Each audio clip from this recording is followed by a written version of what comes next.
I was 17 when my parents brought her home. Her name was Lydia. She was the daughter of my mother's colleague who had passed away suddenly in a car accident. She had no other family. No aunts. No uncles. No grandparents who could take her in. My parents sat me down one evening and explained the situation. It will only be temporary, they said. Just until we figure out the next steps. I nodded. I was 17. I trusted my parents completely. That was 5 years ago.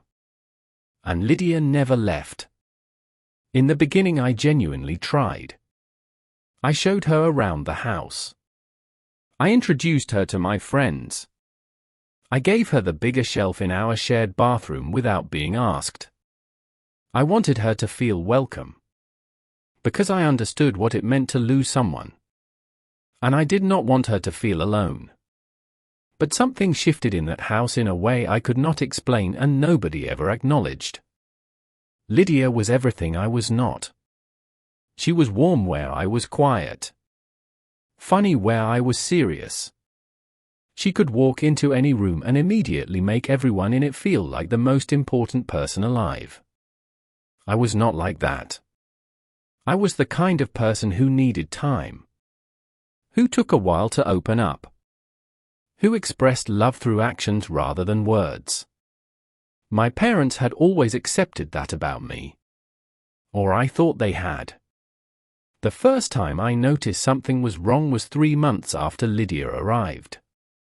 My school report came home. 3 As and 2 BS. My best results in 2 years. I put it on the kitchen table after dinner. My father looked at it briefly. Well done, he said. Then he went back to watching television. 2 weeks later Lydia brought home her first report from her new school. 1 B+ and 3 CS. My father took her out for dinner at her favorite restaurant to celebrate. I sat at home and told myself I was being unreasonable. Different children need different kinds of encouragement, I thought. I let it go.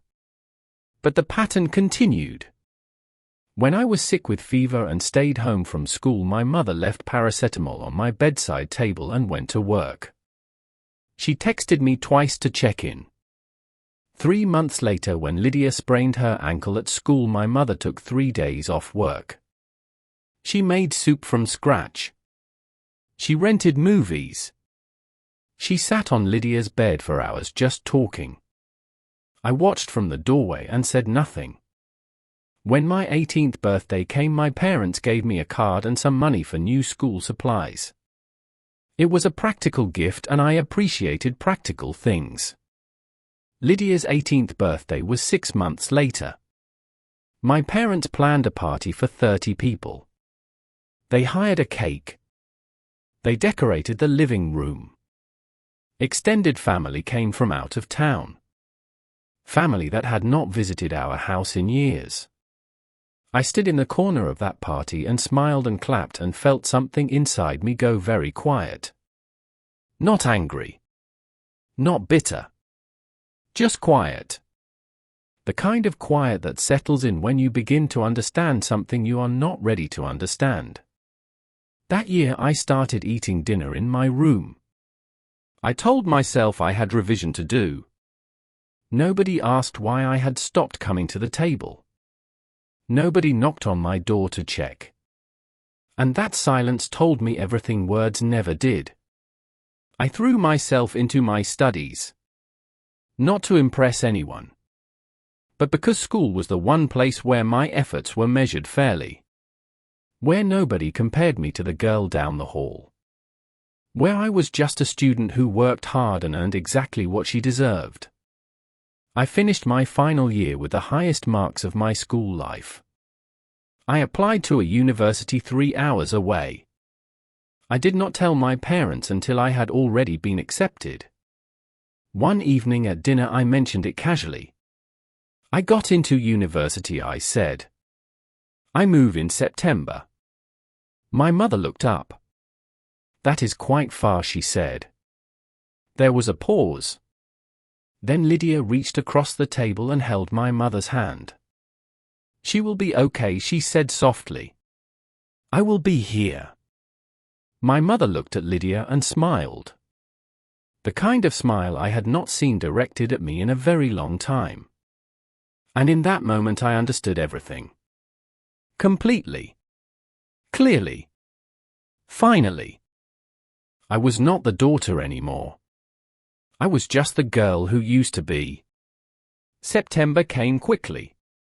I packed my things over 3 days. My parents helped me load the car on the morning I left. Lydia stood at the door in her pajamas and waved. My mother cried a little. My father hugged me and told me to work hard. I nodded. I smiled. I held it together until we turned the corner at the end of the street. Then I let myself feel it. Not anger. Just grief. The quiet grief of losing something you never had a funeral for. University changed everything.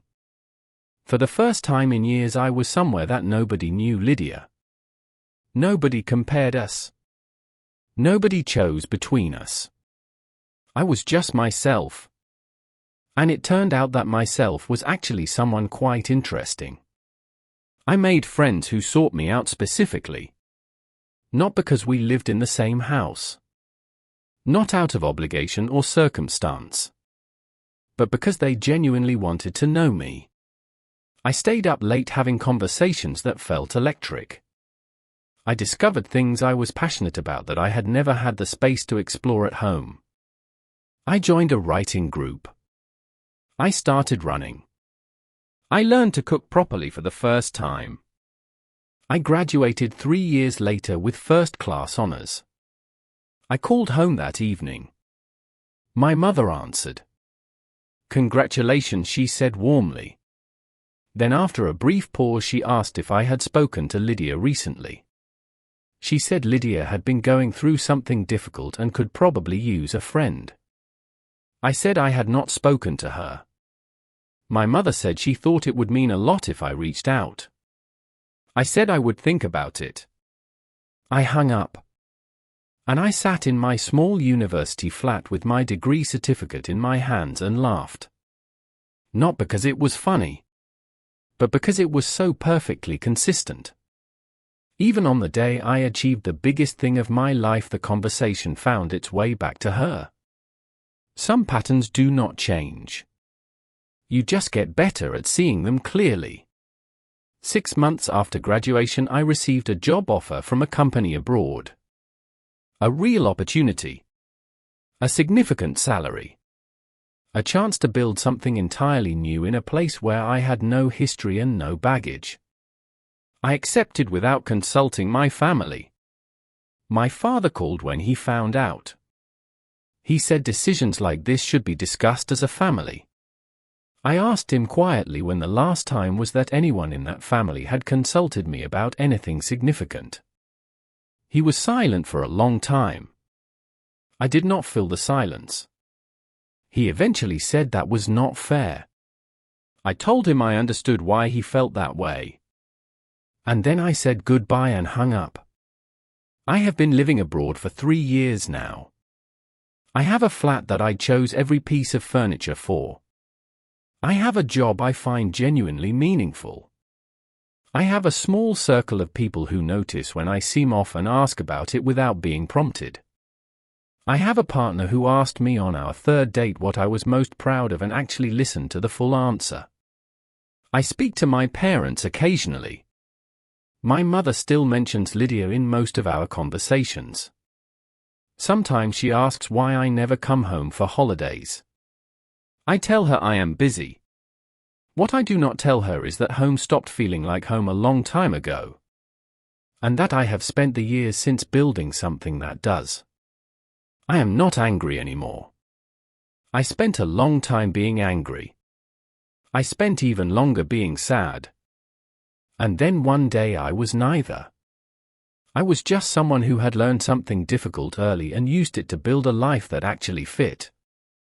Because here is what nobody tells you about being the invisible child in your own family. The problem was never that you were not enough. The problem was that you were in a room full of people who had already decided where to look. And you cannot make someone see you. You can stand directly in front of them and smile and achieve and wait. But if they have chosen to look elsewhere, you will exhaust yourself trying to redirect their gaze.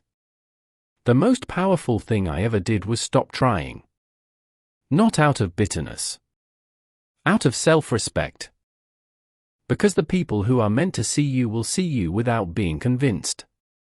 And the life you are meant to live will feel nothing like the one you were shrinking yourself to survive. If you are watching this and you know this feeling, the feeling of being the one who is always almost enough, I want you to hear something clearly. You were always enough. The room was just too crowded with the wrong people to let you take up the space you deserved. Find a new room. This has been Red Dot Stories. Share this with someone who needs permission to stop explaining themselves to people who have already decided not to listen. And subscribe. Because next week we have another story waiting for you.